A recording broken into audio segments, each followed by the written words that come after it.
오늘 본문 우리가 읽은 대로 예수님을 십자가의 형벌에 내어주는 그 과정을 담고 있습니다. 여러분, 우리 예수님의 죄목이 무엇인가요? 예수님이 무슨 죄로 십자가에 달려 돌아가게 되시나? 약간 우리가 복음서를 읽어보면 혼동이 됩니다. 유대인들의 법정에서는 신성 모독죄로 예수님이 사형 선고를 받습니다. 여러분, 우리가 그동안 마태복음을 공부하면서 여러 거짓 증인들을 세워서 유대 지도자들이 예수님을 정죄하려고 했지만 그 위증죄들, 거짓 위증죄들은 일치하지가 않잖아요. 뭘 하나를 봤으면 그게 사실이면 본 사람들이 일치하여 증언을 하게 되는데 이게 다 다르니까 거짓 증인을 세워서 죄목이 안 나옵니다.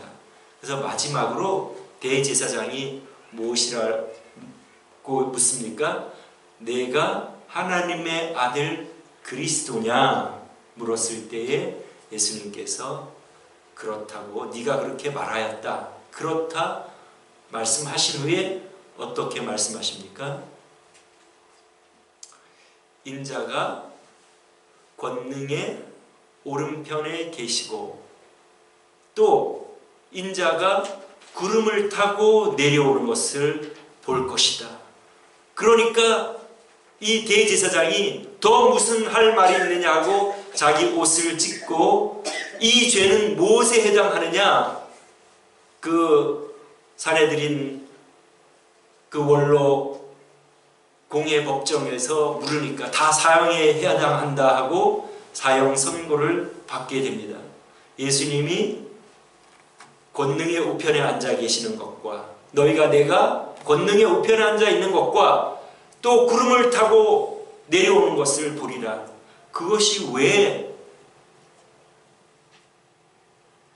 죄가 되고 신성모독 사형의 죄가 됩니까? 레위기 24장 16절에 보면 하나님의 이름을 모욕하는 자는 사형에 처하라고 그렇게 하나님께서 직접 말씀하고 있습니다. 그러니까 이 예수님이 자신이 오른편 인자가 권능의 오른편에 앉은 것과 또 구름을 타고 온 것을 보리라 하는 그 말씀이 왜 신성모독이 됩니까? 여러분, 요즘 우리가 출애굽기를 읽고 있지 않습니까? 하나님의 임재는 항상 무엇과 함께 나타납니까? 구름과 함께 나타납니다. 구름이 뜨면 하나님이 역사하시는구나. 그 다음 모세가 십계명을 받으러 40일간 산으로 올라갈 때에 그 산에 구름이 빽빽하게 찼다고 그렇게 기록하고 있습니다. 그래서 항상 이 구름은 하나님의 임재를 나타내는 것이고, 그리고 이스라엘 백성들이 광야에서 행진할 때도 이제 구름이 높이 떠서 올라가면 그 구름을 따라서 행진을 합니다. 그러니까 이 구름은 하나님을 상징하는데 우리 예수님이 인자가 구름을 타고 오는 것을 보리라.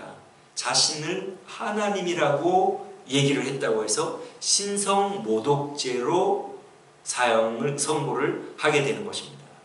근데 우리 예수님은 인자가 구름을 타고 오는 것을 보리라 한 것은 무엇을 인용한 말씀입니까?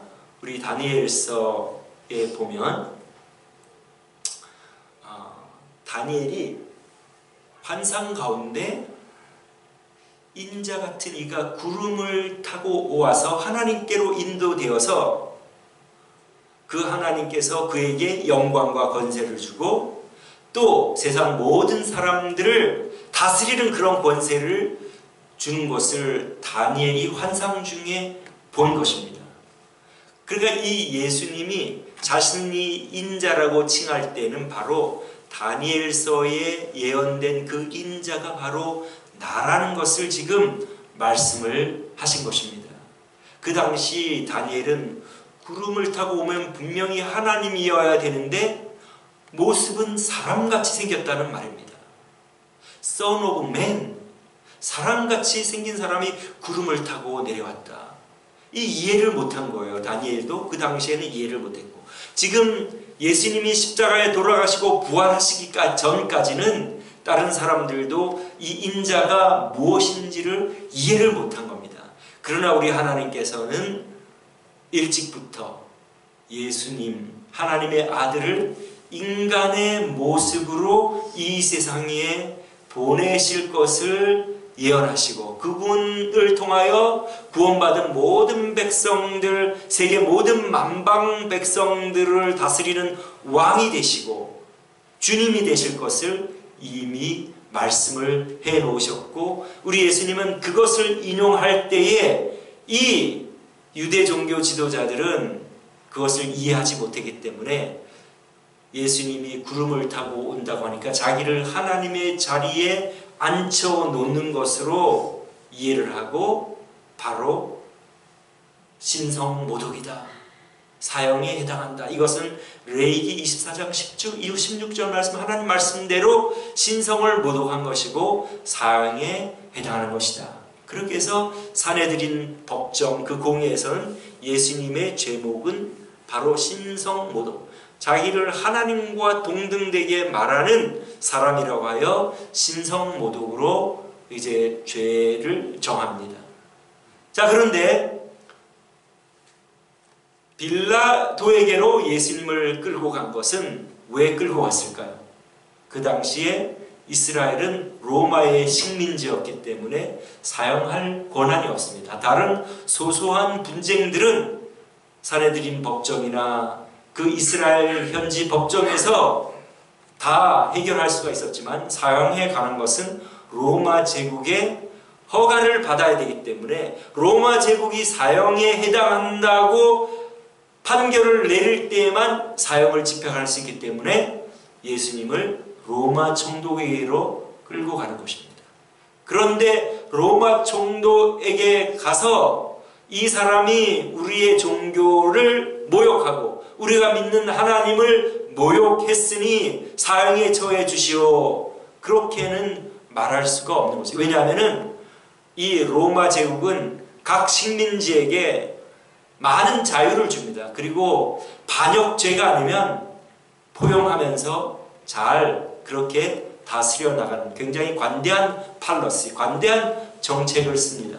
그러니까 유대 종교 지도자들이 로마 총독에게 갈 때에 자기들이 사내들인에서 자기들의 공회에서 사형 선고를 내린 신성모독으로는 예수님을 사용할 수가 없다는 것을 알았기 때문에 빌라도에게 가서는 어떠한 죄로 고발을 합니까? 그것이 바로 누가복음 23장에 잘 기록이 되어 있습니다. 한번 다 같이 읽어볼까? 시작. 무리가 다 일어나 예수를 빌라도에게 끌고 가서 고발하여 이르되, 우리가 이 사람을 보내 우리 백성을 미혹하고 가이사에게 세금 바치는 것을 금하여 자칭 왕 그리스도라 하더이다 하니. 굉장하죠, 그죠? 그러니까 제목이 자기들의 사내들인 법정에서는 신성모독으로 사용을 하고, 그 다음 이 황제에게 로마 제국의 빌라도 총독에게 가서는 이 사람이 반역을 지금 자행하고 있다고 반역죄로 고소를 합니다. 반역죄로 고소를 해야 사형을 집행할 수 있기 때문에, 그래서 이 사람이 가이사에게 세금도 바치지 말라 하고 자기가 자칭 왕이라고 한다. 우리는 로마 황제의 지배를 받는 그러한 나라인데 자기가 왕이라고 하니 반역이지 않느냐, 세금도 바치지 말라고 하니 반역이 아니냐. 굉장한 제목이죠. 근데 이것이 사실입니까? 아닙니까? 아니죠. 왜냐하면 예수님을 트랩, 함정에 집어넣기 위하여 그 바리새인들이 와가지고 뭐라고 합니까? 가이사 황제에게 세금을 바치는 것이 옳으니까 옳지 않습니까? 하고 물어봅니다. 그래서 옳다고 하면 사람들에게 가서 이 사람은 민족 반역자다, 그렇게 얘기를 하고 이 사람을 따르지 말라. 또 세금을 바치지 말라 하면 이제 로마 제국에게 대항하는 거니까 로마 제국에게 이제 빌라도에게 고발을 하려고 이런 트랩을 썼지만 우리 예수님은 가볍게 창조주가 피조물의 꾀에 넘어가겠습니까? 뭐라고 대답하시죠? 동전을 가져와 봐라. 여기 누구의 초상화가 새겨져 있느냐? 가이사가 새겨져 있다 대답하니까 그러면 이건 가이사의 것이니 가이사에게 바쳐야 된다. 가이사의 것은 가이사에게, 하나님의 것은 하나님에게. 간단하게 그들의 트랩을 벗어나시니까 이후로는 더 이상 우리 예수님 앞에 나올 생각조차 못한다고 성경에 기록되지 않습니까? 망신만 당할까 봐서. 자, 그 다음에 또 예수님이 이 이스라엘의 왕으로 그렇게 자신을 주장하고 그러한 행동을 했습니까? 하지 않았습니까?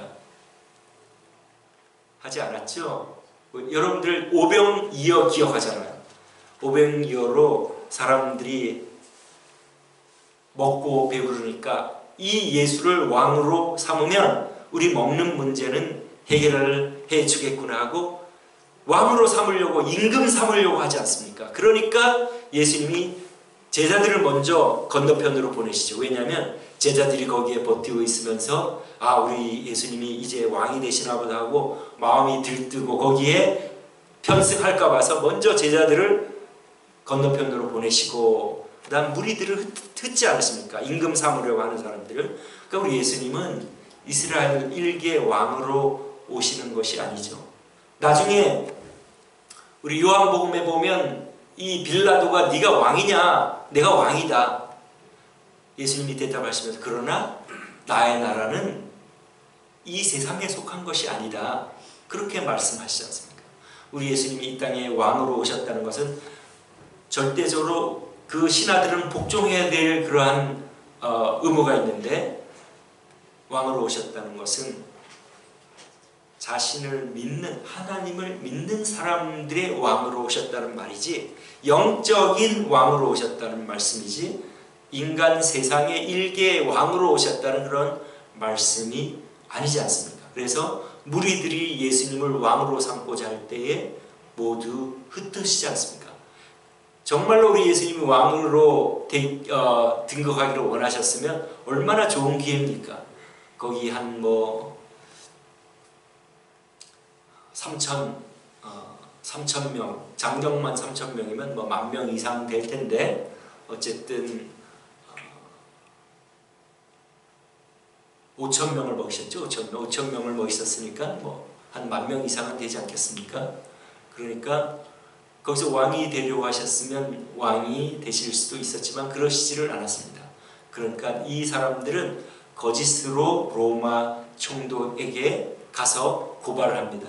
로마 총독 빌라도가 예수님이 왕이 되려고 한다는 그 사실을 알았을까요? 알지 못했을까요?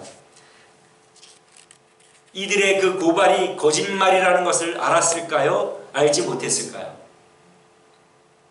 알았겠죠. 왜냐하면 이 유대 종교 지도자들은 독립군들을 로마 제국에 고발을 할까요? 숨겨줄까요?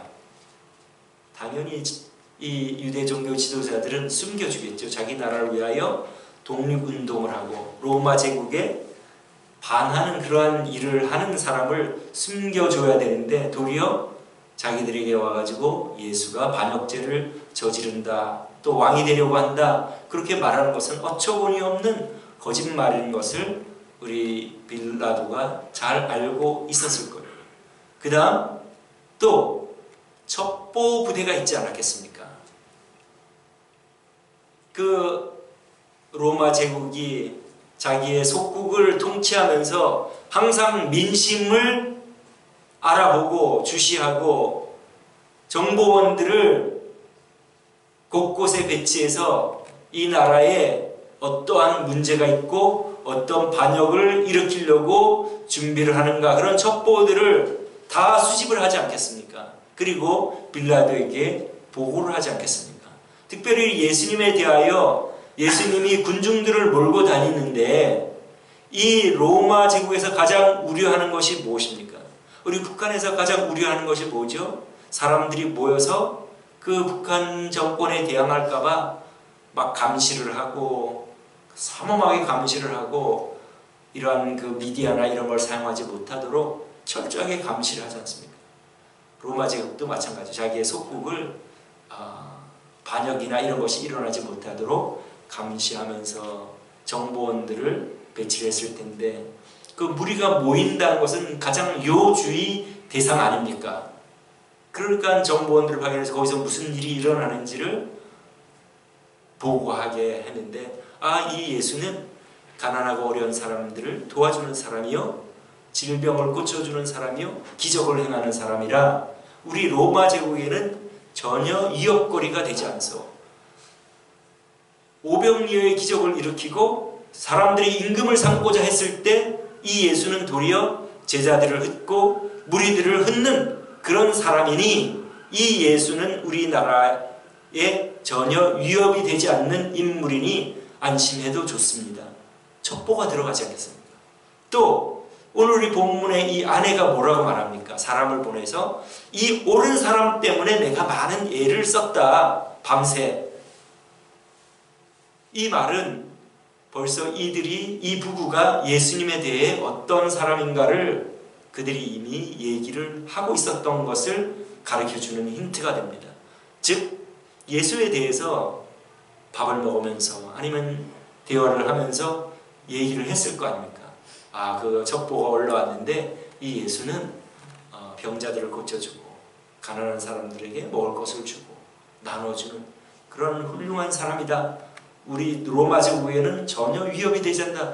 그렇게 얘기를 하면서 이 예수에 대하여 그 인식을 가지고 있었기 때문에 이 아내가 사람을 보내어 예수님에 대하여 말할 때 이 옳은 사람에 대해서는 아무 상관도 하지 말고 당신은 거기에 개입되지 마세요 하고 지금 다시 당부를 하는 것을 볼 때에 이 빌라도는 이들의 고발이 터무니없는 고발이요, 이미 이 예수는 좋은 사람으로 그렇게 생각하고 있다는 것을 빌라도가 잘 보여줍니다. 그래서 빌라도가 어떻게 합니까?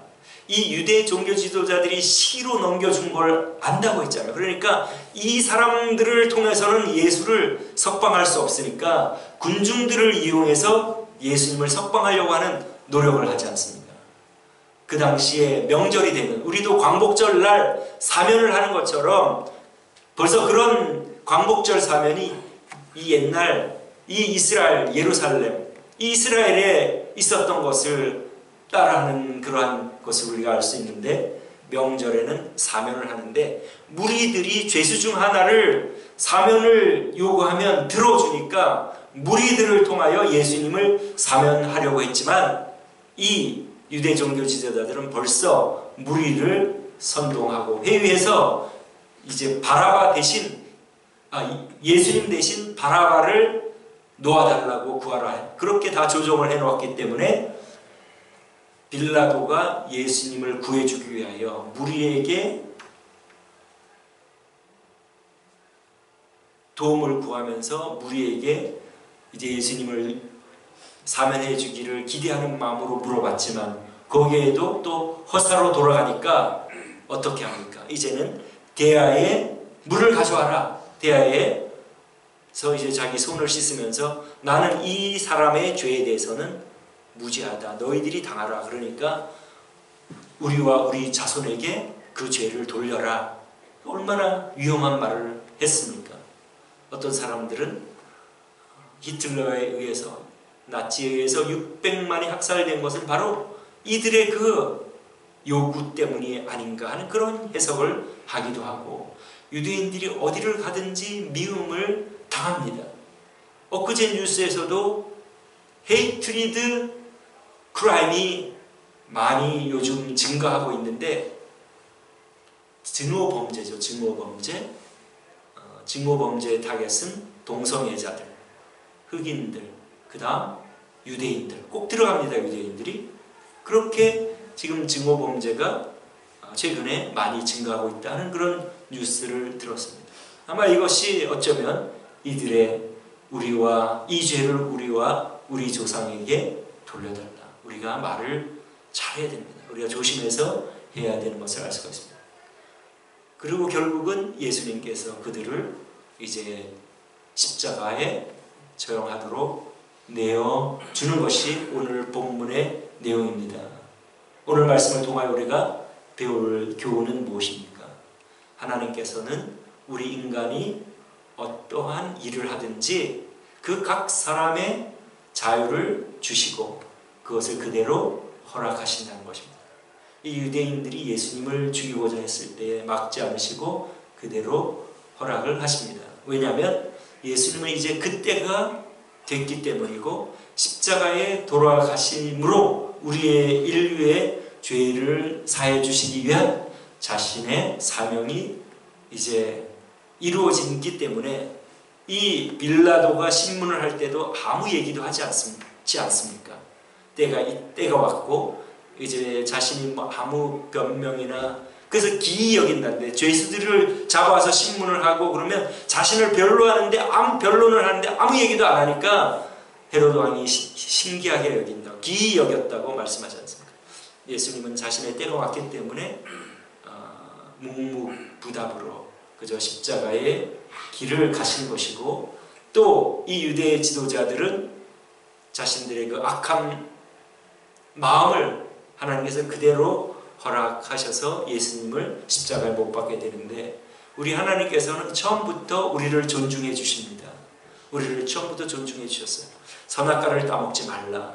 그러면 따먹을 자유도 주신 거예요. 만약에 로봇처럼 우리를 만들어서 절대로 선악과에는 접근할 수 없도록 만들었으면 그렇게 명령하실 필요가 없는 거죠. 그 명령을 하신다는 것은 거기에 따먹을 자유도 있다는 것을 이미 포함하시는 것입니다. 그렇기 때문에 네가 자원하여 따먹지 말아야 된다. 그리고 우리 인간에게 자유를 주시죠. 그 다음 선악과를 우리 인간이 따먹지 않습니까? 그 다음 일어나는 사건이 뭡니까? 가인과 아벨의 제사지 않습니까? 가인은 하나님이 원하시는 방법대로 드리지를 않아서 네가 떳떳하면 왜 얼굴을 들지 못하느냐 하나님이 책망하시는 것을 볼 때에 그는 하나님이 지시하는 대로 제사를 드리지 않은 자책을 이미 하고 있었음을 알 수가 있습니다. 아벨은 제사를 잘 드렸죠. 그런데 누가 죽습니까? 아벨이 죽지 않습니까? 원래 살아나려면 아벨이 살아남고 제사를 잘못 드린 가인이 죽어야 마땅하지만 하나님께서는 가인이 아벨을 죽일 때에 그대로 보고 계십니다. 허락하십니다. 왜냐하면 하나님은 최종 심판하시기 때문에 천국과 지옥을 예비하시고 아벨이 억울하게 죽었지만 빨리 천국 생활을 하니 아벨 개인에게는 억울한 것이 아닙니다. 그 하나님께서 우리의 모든 자유를 허락하시는 것입니다. 그러니까 여러분들이 지금 무슨 생각하고 어떤 일을 하는지 여러분들 다 마음 먹기에 달려있고 여러분들의 그 마음대로 지금 하고 계시는 것입니다. 그 마음을 여러분들은 어떻게 사용하고 계시고 무엇을 여러분들은 지금 하고 계십니까?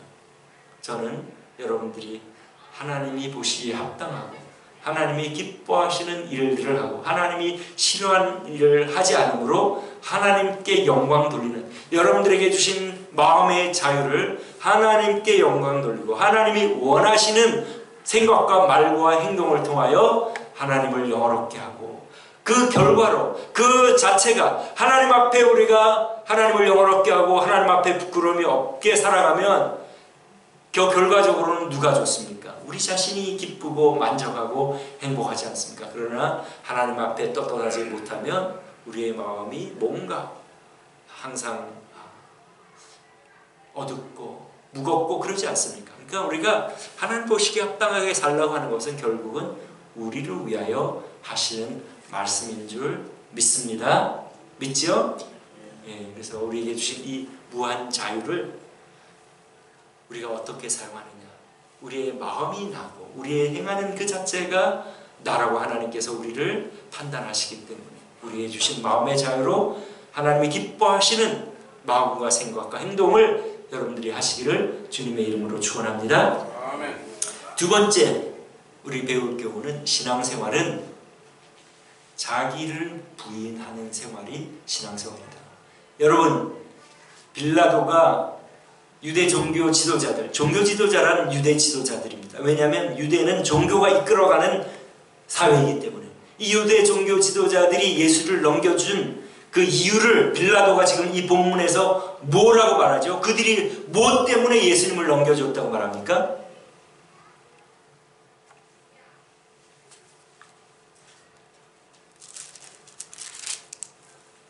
18절 다 같이 읽겠습니다. 오늘 본문 18절.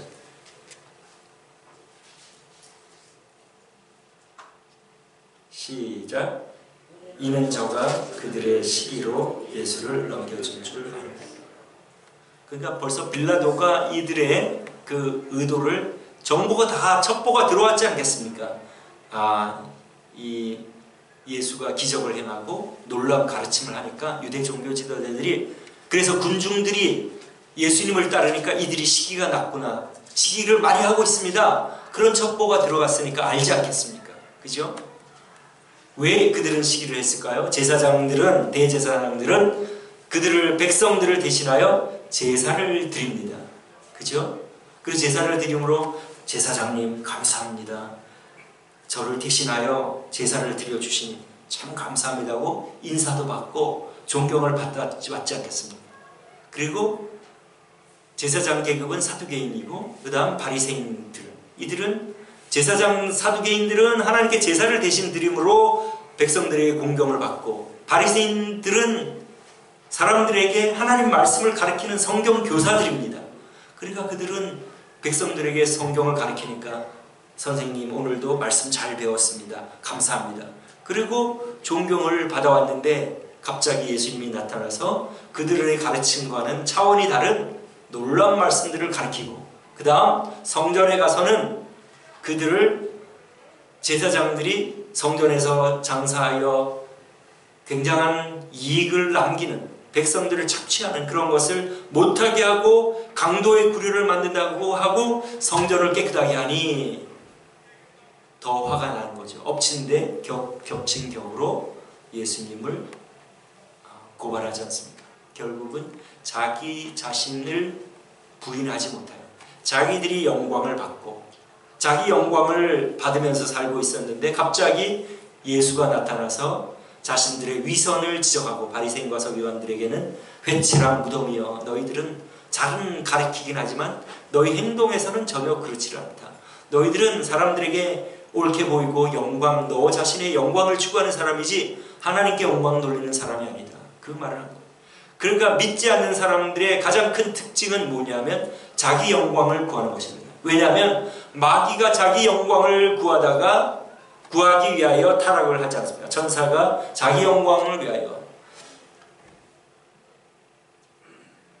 높은 구름 위에 올라 지극히 높은 자와 비기리라. 이것이 마귀의 전입니다. 즉 여기도 구름이 나타나지 않습니까? 높은 구름, 가장 높은 구름 위에 올라, 즉 하나님의 자리에 올라서 지극히 높은 자와 비기리라. 이사야서 14장 14절에 마귀의 죄가 기록이 되어 있는데, 오늘날 믿지 않는 사람들은 다 마귀를 따라가는 사람이요, 그 마귀를 따라가는 사람은 자기 영광을 구하는 사람입니다. 그래서 여러분들, 사람들 보면 얼마나 자기가 괜찮은 사람인지를 사람들에게 보이기 위하여 얼마나 많은 노력을 합니까? 어떤 사람들은 눈치가 없어서 노골적으로 자기를 높이는 사람도 있고, 어떤 사람들은 체면을 차리면서 은근히 굉장히 sophisticated하게 아주 세련되게 그렇게 자기를 높이는 그러한 일들을 우리가 많이 보게 됩니다. 그것은 모두 하나님을 안 믿는 사람들이 하는 일입니다. 우리 하나님을 믿는 사람들은 하나님만이 영광을 받으셔야 될 뿐이고, 내가 그 자리를 넘보는 것은 마귀를 따라가는 일이며 도에 넘치는 일이고 분수에 넘치는 일이라는 것을 잘 알고 있습니다. 그래서 우리는, 예수님이 그래서 말씀하신 것이 아무든지 나를 따라오려거든 자기를 부인하고 날마다 자기 십자가를 지고 나를 따를 것이다. 즉 자기를 부인. 우리 그리스도인들은 나는 없고 하나님만 있는 사람입니다. 하나님의 이름만 높임을 받으시면 나는 족하다, 나는 죄인이요, 하나님 앞에 설 수 없는 죄인일 뿐이로소이다 하고 자기를 낮추고 하나님의 이름만 높이는 사람이 참된 하나님의 자녀입니다. 그래서 우리 그리스도인들은, 진정한 그리스도인들은 우리가 모를 때, 신앙이 약하고 확실한 그리스도인이 아니었을 때는 우리를 높이기를 원하고 우리가 다른 사람들에게 괜찮은 사람이기를 처럼 보이기를 원하지만 참으로 우리를 아는 사람, 진정한 그리스도인은 우리가 얼마나 죄인이고 나는 도저히 사람들에게 높임을 받아서는 안 되는 존재라는 걸 알기 때문에 자기 과시를 하지 않고 자기를 높이지 않고 자기는 죄인임만을 고백하고 하나님의 이름만을 높이는 사람입니다. 그래서 여러분들 교회를 다녀도 자기를 높이는 사람을 보면 아직까지 참된 진리를 깨닫지 못했구나. 그분들을 위하여 우리가 기도해 줘야 됩니다.